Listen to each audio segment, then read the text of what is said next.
Welcome to the C.O.R.E Coaches Corner, where we take one of the principles from one of the 7 healthy and happy habits and discuss it through a C.O.R.E lens. I'm joined with our R coach, Sharla, and today we're going to talk about we're talking about directing your thoughts. No, we're not. We're talking about conflict. We're talking about well, that goes together. It does go together. You have to direct your thoughts and managing conflict well.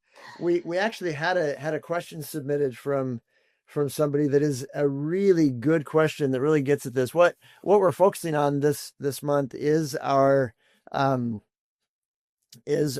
conflict resolution module habit, and I just wanted to read this question because it's such a good question, and then Sharla and I will kind of break it down here. The question is, how do I approach conflict resolution when your partner doesn't want to or can't engage for a few days? This person goes on to say, the last few times we've had conflict, this person's partner is a CE, and so the partner doesn't want to engage initially in conflict, or for a very long time, because they know that because as he's trying to figure out how he feels and why he's feeling that way. So when he gets upset and calls a timeout, then in his C-ness, he doesn't want to circle back around or set a specific time to circle back around to address it. He acknowledges that we need to talk within 24 hours, but that rarely happens, usually because life gets in the way or he doesn't feel ready within 24 hours, so it gets pushed back another day. And sometimes there's literally no time to really address it together at that point because we know that it's going to be a long conversation. Sometimes it can take us an hour or two to talk through things because we both typically have a lot to say.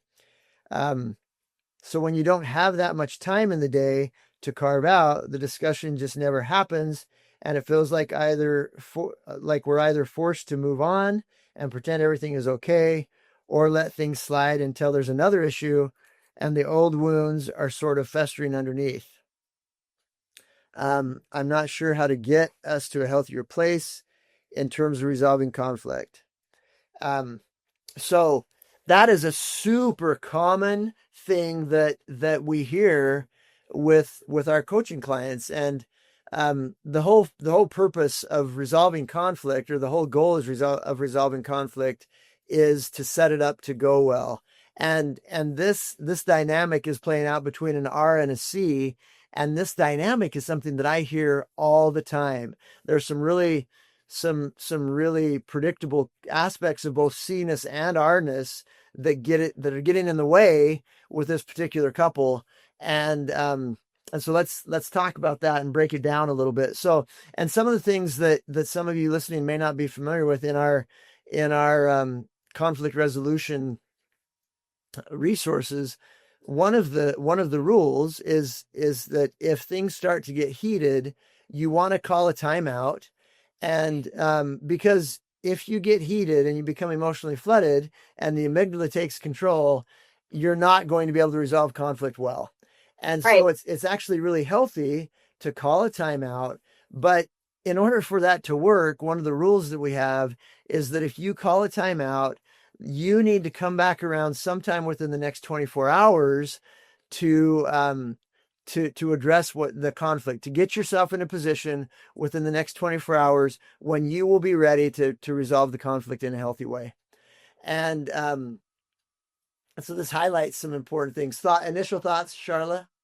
Yeah, so I think the challenge there is twofold. As you pointed out, there's two very different temperaments. And so the R wants to resolve things pretty quickly. They're going to feel like, I'm an R, so I feel things when I get into a heated place where it's pretty high level, and it can be short-lived, but it can hit like 6, 7, 8, pretty quick if things are feeling like, yeah, depending on the dynamics in the day and all the other things.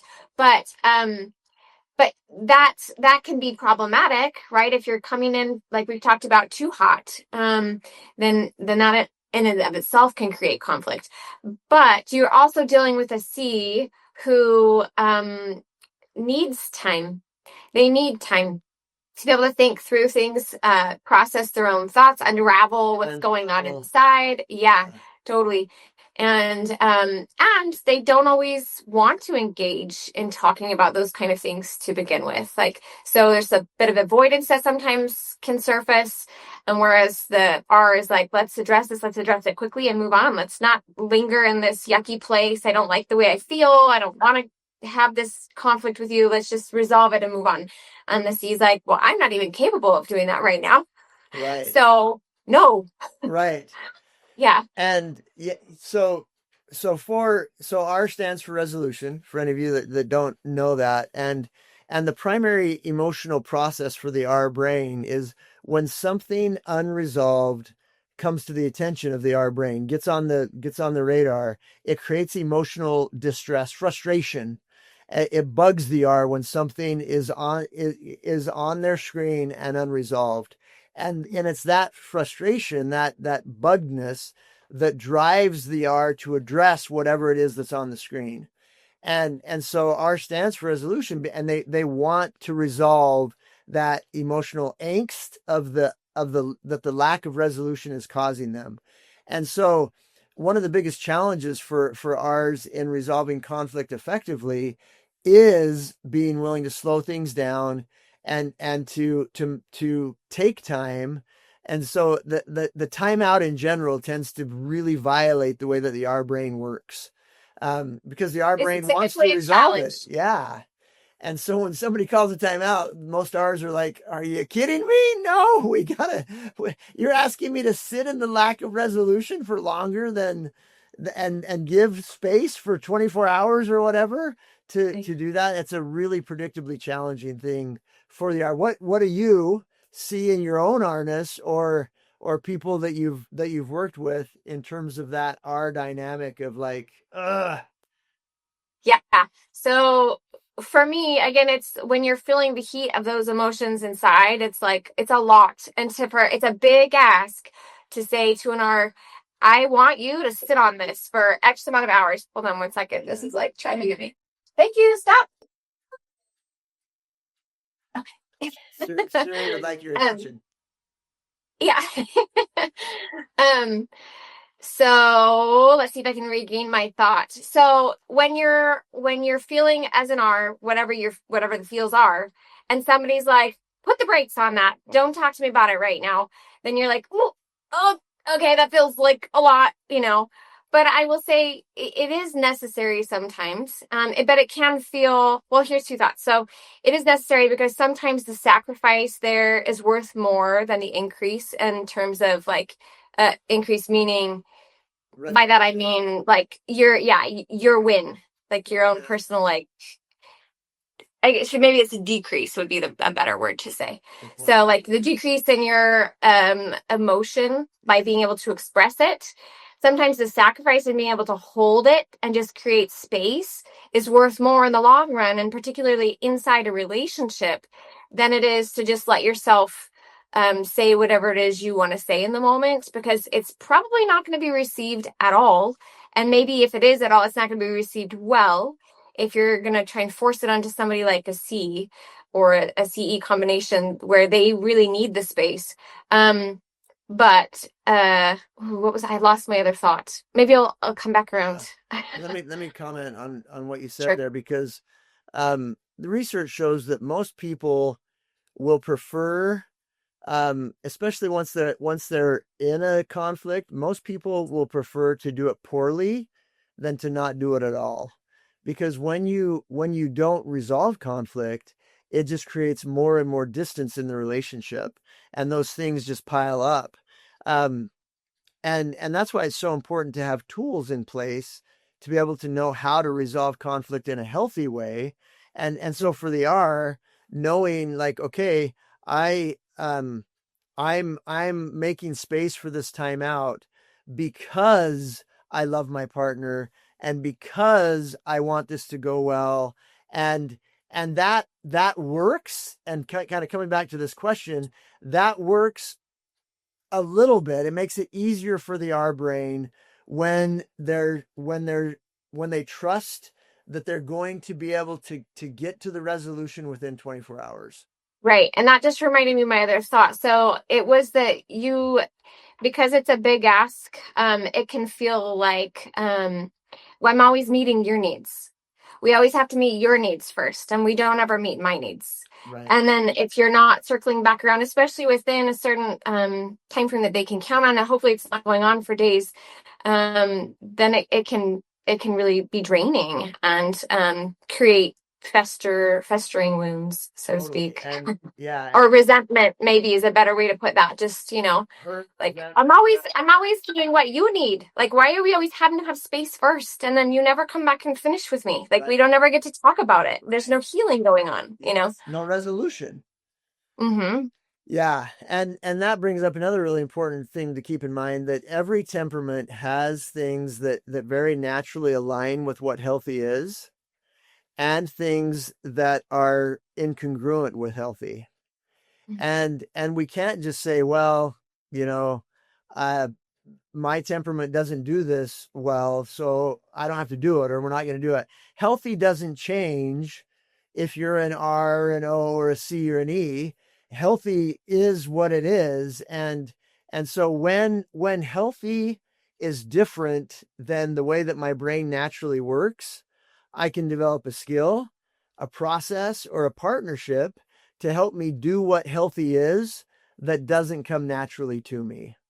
And this again highlights, so for the R, um, slowing things down, slowing conflict down, making space to and doing things to stay in the upper brain is incongruent with the natural strengths of how the R brain wants to get stuff resolved.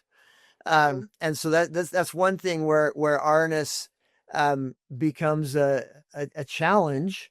And so that's when you've got to have things like, okay, where am I from 0 to 10? Okay, I'm starting to get up to a 7 or an 8.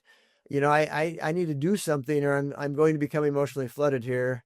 And it doesn't matter who you are. Once the amygdala is in control, you're going to fight, you're going to freeze, or you're going to fight, you're going to flee, you're going to freeze, or you're going to fawn. Doesn't matter who you are.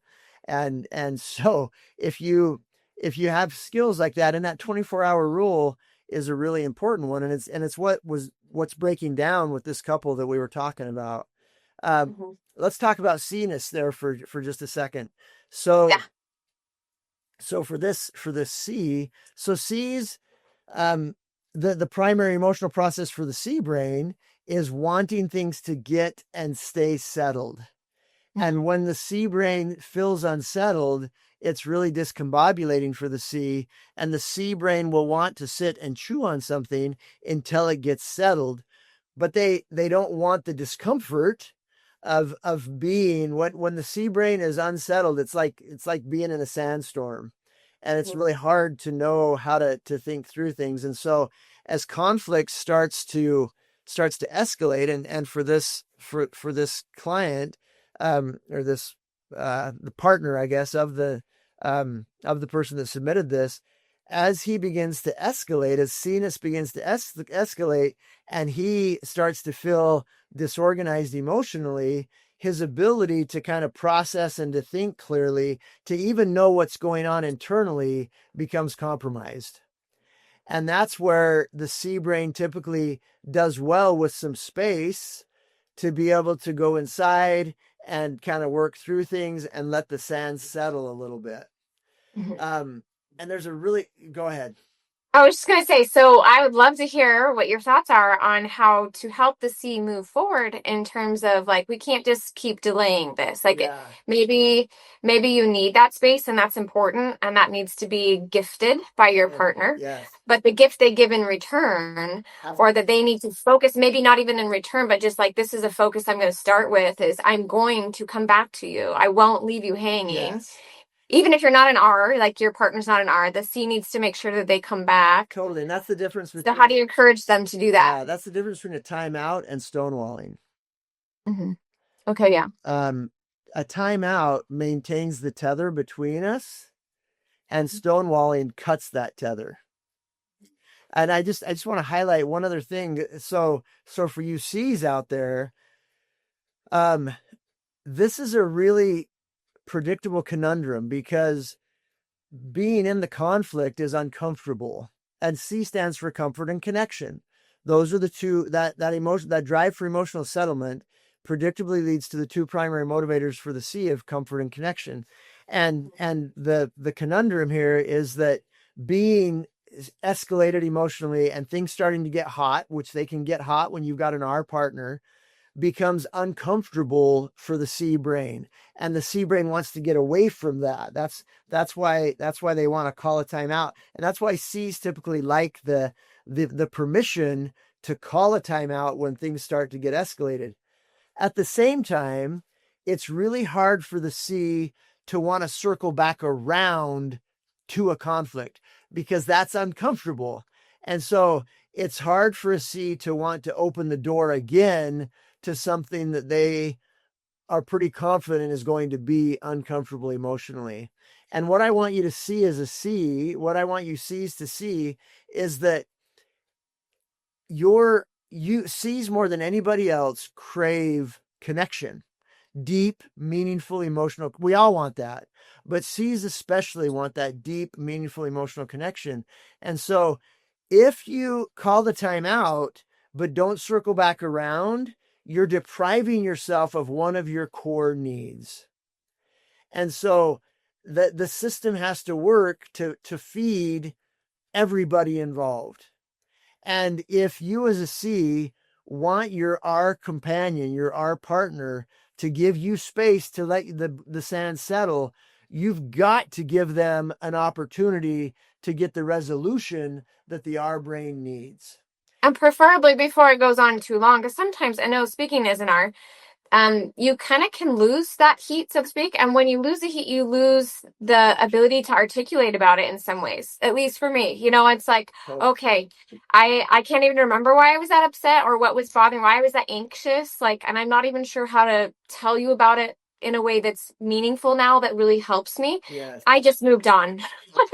I just tried to move on because I needed to, and I couldn't sustain that anymore. And it felt healthier and better for me to just refocus on something else. Yes. So then when you try to finally get back around to it 2 days, 3 days, 4 days, a week later, it's like, oh, the R can't even tell you why they were upset anymore. Totally. Like, and that's whatever is on the radar screen of the R gets all the attention. And so some of you listening might think, well, yeah, so just don't address it. So just don't address it. Don't have the fight, especially you R's out there might be thinking that, and some of you C's. Right. The problem with that is that if you don't address it, then it does create distance in the relationship. And the next time a conflict comes up, instead of it just being about that current conflict, it's also about the other stuff that's unresolved. And you told me once, which was such a good example of this. You said, because again, this whatever's on the screen of the R gets the attention, and you used the example of laundry. One time that you found yourself doing the same load of laundry for the third time because you had put it in and then got distracted by something else, and then our attention gets completely focused on whatever else. You forget about the laundry, you go back around, and then it's been sitting in the washer and it needs to be washed again. And you're like, I'm bored. Right. And you've done that like 3 times, which is such a good example. And so that's why you need a system that helps you be healthy. Yes. Again, we have so much good science in human development, family science, that we know what it takes to resolve conflict in a healthy way. It's not a mystery. It's not a crapshoot. We know the healthy steps, and we know how to present an issue well. We know how to receive an issue well. We know how to brainstorm. We know what it takes to stay in your window of tolerance. It's not a mystery. And so in terms of what to do with this is, and I hope this couple hears this because it is an important thing, and you just have to reinforce what both. I'm not minimizing. Resolving conflict well is super hard. But you have to reinforce what both the C and the R brain need here. And so when the C calls the timeout, because R's hardly ever call a timeout, but when the C calls the timeout, it's really helpful for the R to say something like, okay, I totally see the need to do this and I want this to go well. And so I'm totally willing to respect the timeout. And as you know, I'm an R and my R brain needs resolution. And so I'm willing to make space for this if you're willing to do what's hard for your C brain and come back around in a time when we can do this well. Yes. So let's look at a time. And you might be too hot because part of the when we become emotionally flooded, the frontal lobes are taken offline and we literally lose the ability to think well. So you may not even have the bandwidth at that moment to look at the schedule and say, okay, what do we have in the next 24 hours? But as soon as you do, it's really important to make a date. Prioritize it. To prioritize it and say, okay, let's go for a walk tomorrow at 6:00 and do this, or let's drive to a park and do this in a healthy way. Again, it's normal to have conflict, and having conflict is not a sign that your relationship is in jeopardy. It's not a sign that you're doing something wrong. It's one of the healthy benefits of family, because learning how to regulate our emotions well, learning how to communicate well, to resolve conflict well, is really good for us as human beings. And so it's not a problem that you're having conflict. That's normal. And so reminding of those things, and then if so, the R in this situation both people might need to put a reminder in the phone. Hey, remind me tomorrow night at 5:30. Yeah. That we're to resolve conflict. That, and I think you have to kind of maintain the determination to actually have the conversation, because either party could be like, oh, it's 5:30 and I really am not going to bring this up because I don't feel like talking about it. Totally. Like, I don't want to, I was feeling good and now I don't want to like dampen that. So you really have to kind of maintain that decision in your head. Like, I'm committed to the relationship. I got in this marriage because I wanted closeness and connection and intimacy. And if I don't continue this, I will be shortchanging that. And that's what I got into this relationship for. I want that goodness. I love you. You matter to me. You're my person. I want to be in a good place with you. Yeah. The fact is that primary attachment relationship is our only healthy source for some really important things. Mm-hmm. And if we're not getting those things met from the place that we are healthfully entitled to get them met, it leaves us with no healthy place to get them met. Yeah. And that's really hard for our brains. And so reminding yourself of that, and then it's practice. This is a skill. And just like anything else, you're not going to be good at this right out of the gate.